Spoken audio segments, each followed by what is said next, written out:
Өнөөдрийн хувьд бол анхны ажлын хэсгийн хурал нэгдүгээрт, хоёрдугаарт яамдуудын мэдээллийг бас бүрэн ихээр нь сонсоод яг энэ хүрээнд ямар ажил хийж байгаа гэдгийг нэгцэн ойлголт авчия.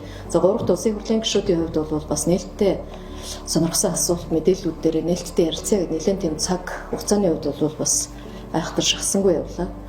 Тэр цаашдаа хэдүүлээ яг тодорхой чиглэсэн асуудлууд руу их орж ажиллах ийм шаардлага үүснэ. Яг гэвэл хамрах хүрээ их өргөн учраас яг хариуцсан чиглэлийнхаа хүрээнд асуудлуудыг тодорхой ярих нь зүйтэй хаа гэж бодож байгаа юм. За АСЕАН 2050 боловсруулагдаад одоо хэдэн жил болж байгаа лээ бид хэрэгжүүлж эхлээд. Үндсэндээ бүтэн 3 жил явцсан тийм ээ. 3 жил явцсан. Өнөөдөр бидэнд ямар мэдээлэл хэрэгтэй байна гэхээр 2050 хэрэгжээд 3 жил боллоо. 3 жилд ямар үр дүн гарсан юм? 2050 он хүртэл энэ 3 жилийн гүйцэтгэлээр төсөөлөд цааш нь төсөөлөхөд бид нар 2050 онд занаа нь 40 онд ямар түвшинд хүрэх гээд байгаа энэ зорилготой хэрэгжүүлж чадах юм уу чадахгүй юм.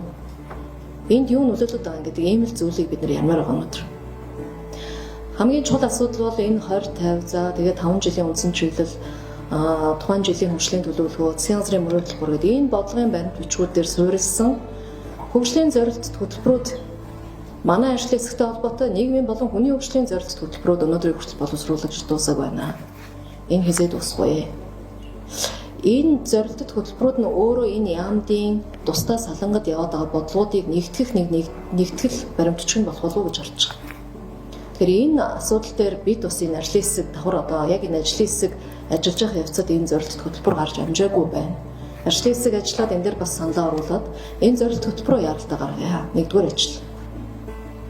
Яамны чигүүрийг их тодорхой орж ирэх байх гэж бодож байгаа. Энэ хүрээндээ яамдууд маань яг одоо хүн амын өсөлтийг дэмжих бодлогот бид ямар үүрэгтэй оролцох юм бэ гэдгээ яамны үндсэн ажлаасаа тусдан салгаж авч үзэхгүй бол өнөөдөр яамдуудын танилцуулга дандаа өөрсдийн үндсэн үйл ажиллагааны чигүүрийг танилцуулж аргагүй ахaltaа яагаад гэвэл хүн ам зүйн бодлого дээр ямар бодлого хэрэгжүүлэх юм бэ гэдэг юм маань тодорхой биш болж байна.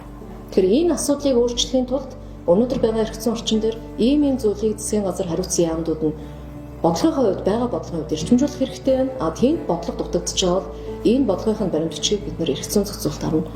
Хууль эрх зүйн орчныг бий болгож бүрдүүлж баталж өгөх хэрэгтэй байна. Энэ хурлын гишүүдийн ажил байх нь гэдгийг ялгаж салгаж нөлөөлж байгаа хүчин зүйл доктор их хурлын хийх ажил нь юу юм? Засгийн газрын хийх ажил юу юм бэ гэдгийг ялгаж гаргамаар. За ингэхийн болвол энэ ажлын хэсгийн чиглэл нь засгийн газартаа өгөх чиглэл нь тодорхой болно. Санаачлан боловсруулж гаргах хууль эрх зүйн орчин тодорхой болно л гэсэн. Тэгээ яг энэ алхмаас бид нэр ажлын хэсгээ цааш нь үргэлжлүүлэх нь одоо үр дүнтэй байхаа гэж бодож байна.